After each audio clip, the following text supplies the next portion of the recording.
Tidak ada jalan lain kelihatannya selain dari memberikan izin pertambangan atas nama tambang rakyat kepada warga masyarakat yang berada di sekitar lokasi tambang.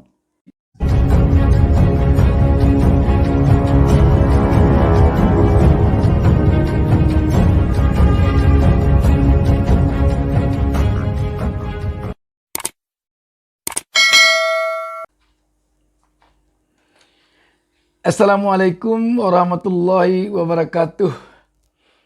Selamat berjumpa kembali pada kesempatan ini. Saya Bustami Narda mendoakan kepada Allah Subhanahu wa taala, Tuhan Yang Maha Esa. Semoga seluruh pemirsa beserta keluarga selalu diberikan keberkahan hidup oleh Allah Subhanahu wa taala. Dan semoga kita diberinya petunjuk ke jalan yang benar. Berbicara tentang tambang ilegal, sahabat, memang bagaikan kita menghitung kain sarung. Kita sulit sekali kalau menghitung panjangnya kain sarung. Sebab kalau dihitung berputarnya di sana-sana aja. Itulah ibaratnya kalau kita mencoba mencari solusi tentang bagaimana agar bisa berhenti tambang ilegal ini. Atau bisa juga kita seumpama menyelesaikan kusut sarang tempua. Susah sekali mencari di mana dimulai penyelesaiannya agar kusutnya ini bisa benar-benar selesai. Selama ini terkesan penyelesaian upaya penghentian tambang ilegal ini hanya bagikan kita menutup mata air. Kelihatan air keluar dari satu lubang, ditutup itu, nanti keluar lagi lubang ini. Tutup itu, keluar lagi lubang itu. Jadi tidak sustainable, tidak berkelanjutan. Kenapa ini sampai terjadi? Inilah pokok persoalannya. Terkesan di tambang ilegal ini ada yang mendapat keuntungan terus-menerus. Sehingga pemberantasan tambang ilegal ini menjadi sangat sulit. Kalau benar-benar tambang ilegal ini di stop, ada yang tidak akan dapat mengalir uang ke kantongnya lagi. Di sini pokok pangkal persoalannya. Sebab kalau sudah di stop tambang ilegal, tentu dicarikan solusinya. Semisal solusinya adalah menerbitkan izin untuk para penambang. Nanti kalau izin sudah terbit, tentu dana atau uang yang selama ini mengalir ke kantong-kantong oknum sebagai uang sogok, uang suap, sekarang tentu masuk ke kas negara menjadi pajak atau non pajak bagi pendapatan negara. Di sini pokok persoalannya. Sehingga tambang ilegal ini kelihatannya praktiknya subur terus di negeri ini. Bayangkan maraknya tambang ilegal ini di negara kita. Dari data Kementerian SDM, saat ini ada sekitar 2.741 titik lokasi peti pertambangan ilegal dan 96 lokasi batu bara. Ini terdapat di Kalimantan Timur, Kalimantan Selatan, Bengkulu, dan Sumatera Selatan. Selanjutnya, sekitar 2.645 aktivitas peti mineral di seluruh provinsi yang melibatkan 3,7 juta orang pekerja. 480 lokasi di luar wilayah izin usaha pertambangan WIUP. Selain itu ada 133 lokasi di dalam WIUP dan 2.128 lokasi belum diketahui berada di dalam atau di luar WIUP. Jadi dapat kita bayangkan demikian maraknya pertambang ilegal ini atau peti ini. Kalaulah ini Dalam tanda petik, kalau tidak dipelihara, tentu dia tidak akan semarak ini. Coba kita baca satu berita tentang hal ini. CNBC Indonesia menurunkan berita di bawah judul "Ada Kekuatan Langit 7 di balik maraknya tambang ilegal". Berita ini tertanggal 2 Desember 2022 ini. Jakarta, CNBC Indonesia. Terungkap ada kekuatan langit 7 di balik maraknya pertambangan ilegal di Indonesia. Hal ini diungkapkan langsung oleh mantan anggota tim anti mafia migas, Fahmi Radi. Fahmi Radi sekaligus pengamat ekonomi energi Universitas Gadjah Mada UGM ini menyebutkan aktivitas tambang ilegal di Indonesia mempunyai backing atau dukungan yang sangat dahsyat. Kekuatan besar itu disebut sebagai langit 7. Lantas siapakah langit 7 atau ring 1 yang dimaksud tersebut? Fahmi menjelaskan bahwa selama ia berpengalaman menjadi tim anti mafia migas yang diketuai oleh Faisal Basri itu, backingan tambang ilegal dengan kekuatan dahsyat ini berasal dari elit partai hingga elit organisasi masyarakat atau ormas. Selain itu, Fahmi mengklaim langit 7 berdasarkan pernyataan mantan Menteri Badan Usaha Milik Negara BUMN saat itu, yakni Dahlan Iskan. Fahmi menyebutkan backing tambang ilegal terdapat oknum dari anggota pemerintahan, yaitu DPR dan DPRD. Dari hasil kajian kami di tim anti mafia migas, ini saya kira polanya sama. Jadi ring 1 itu meliputi tadi, misal elit partai, elit ormas, kemudian juga oknum-oknum anggota DPR atau DPRD yang membuat aturan undang-undang yang mungkin bahwa illegal mining itu sulit ditindak. Terang Fahmi kepada CNBC Indonesia dalam program Mining Zone dikutip Jumat 2 Desember 2022. Selain itu, Fahmi menyebutkan kekuatan langit 7 inilah yang membuat penambangan ilegal sulit untuk diberantas. Mengingat pembuat aturan perundang-undangan yaitu DPR dan DPRD turut menjadi oknum dari penambangan ilegal ini. Kekuatan langit 7 ini kan sangat dahsyat. Jadi itu yang menyebabkan illegal mining tumbuh subur dengan cukup besar dan tidak tersentuh sama sekali, pungkasnya. Oleh karena itu, Fahmi menyarankan agar aturan mengenai penambangan ilegal tersebut harus diperbaiki. Selain itu harus dilakukan penegakan hukum yang adu, sehingga menyebabkan efek jera pada pelaku dan oknum dari penambangan ilegal. Adu ini apa maksudnya nih? Yang adu atau yang jitu.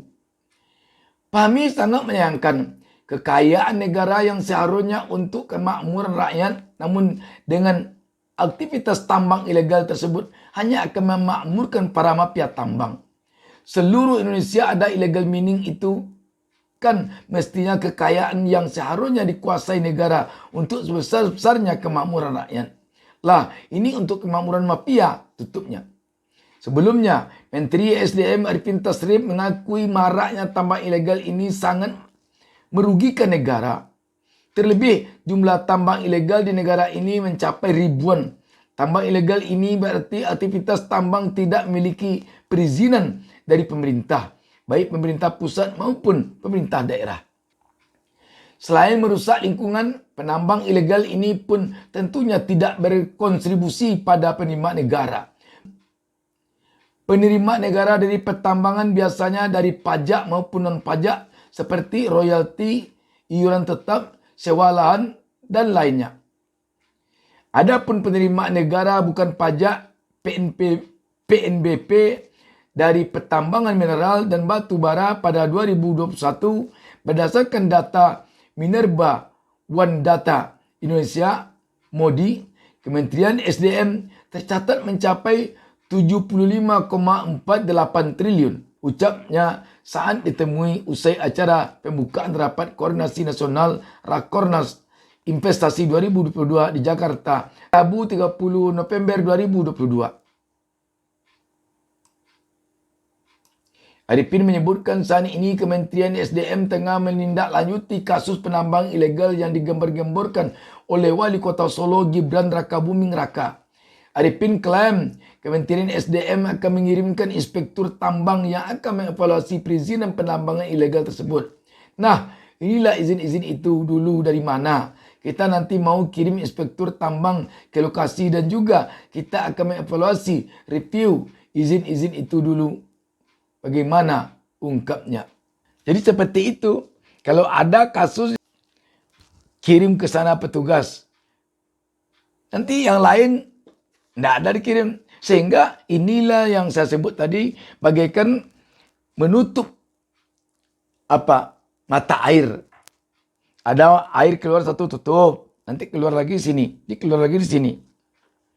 Jadi memang seperti yang dikatakan dalam berita tadi itu, begitu ruwetnya masalah tambang ilegal ini. Coba kita bacakan lagi satu berita tentang hal ini. Kompas TV menurunkan berita di bawah judul mantan Kabareskrim akui dana tambang ilegal mengalir ke polisi dari bawahan hingga perwira dapat. Berita ini tertanggal 29 November 2022. Jakarta, Kompas TV.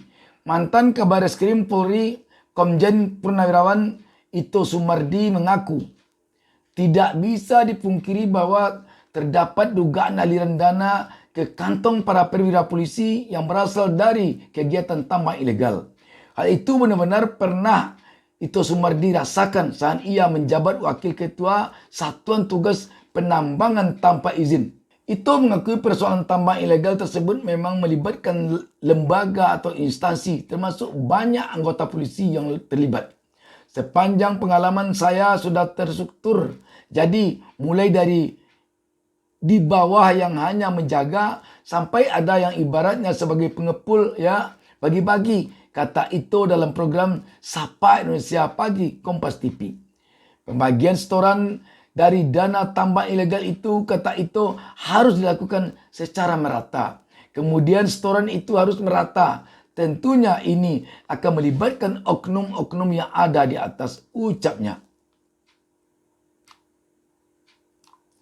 Itu menjelaskan terkait persoalan tambang ilegal, penanganannya harus dilakukan secara terkoordinir oleh semua pihak dengan melibatkan tim lembaga atau instansi-instansi tertentu. Itu berharap dengan adanya dugaan aliran dana tambang ilegal yang disebut-sebut sampai ke kantong para petinggi Polri, maka bisa diusut dan hasilnya disampaikan kepada masyarakat. Menurut itu, isu aliran dana tambang ilegal yang menyeret nama Kabareskrim Polri Komjen Agus Andrianto merupakan momentum Polri segera mengklarifikasi dan melakukan pendalaman. Khusus untuk Polri ini tidak bisa kita diamkan. Harus segera diklarifikasi agar tidak berkembang isu liar, ucap Tito. Yang mungkin perlu dipikirkan saat ini, apa upaya yang harus dilakukan untuk memberantas pertambangan liar ini. Solusinya kelihatannya adalah dengan cara memberikan izin kepada para penambang ini. Terutama tentu warga masyarakat yang ada di sekitar areal pertambangan itu. Contoh, di suatu kampung ada areal tambang. Warga masyarakat di sana dikasih izin. Tentu izinnya izin kecil-kecil. Izin tambang rakyat. Bisa saja melalui koperasi atau dengan cara lain. Tetapi sifatnya tambang rakyat. Kalau sudah ada izin tambangnya, tentu pertama sekali keuntungannya pajaknya bisa mengalir ke kas negara. Tidak lagi ke kantong-kantong mafia tambang. Atau kantong-kantong oknum yang membacking tambang ini. Yang kedua, lokasi tambang itu akan bisa dikontrol, akan bisa diawasi oleh pihak terkait di pemerintah. Agar mereka tidak menambang sembarangan sehingga merusak lingkungan. Kalau sudah izin itu bisa diawasi. Yang ketiga, kalau pemberi izin atas nama tambang rakyat, terutama untuk warga di sekitar tambang, itu akan menimbulkan perkembangan ekonomi rakyat. Tapi kalau tambang selama ini misalnya warga setempat hanya sebagai pekerja, dananya dari luar, dari cukong-cukong. Yang kaya itu cukong, yang di sana hanya sebagai pekerja. Di ini jalan, saya pernah salah seorang bupati mengeluh dalam suatu perbincangan dengan saya, katanya dia dulu di daerahnya ketika kampanye berjanji akan mencarikan solusi agar masyarakatnya yang melakukan praktek tambang liar ada izin. Setelah dia jadi bupati, dia usahakan izin. Cuman kendalanya waktu itu katanya lawan politik dia orang partai yang punya koneksi sampai ke pusat.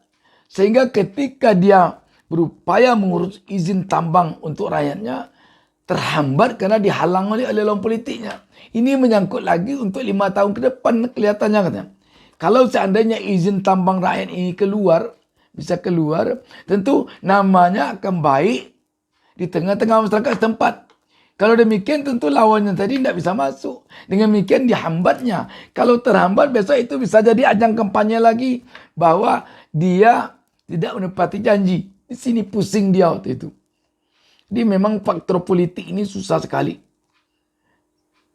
Lawan politiknya itu yang kebetulan juga karena dia punya partai, dia kuat di DPR dan punya jaringan ke pusat, ke DPP, ke Dewan Pimpinan Pusat Partai.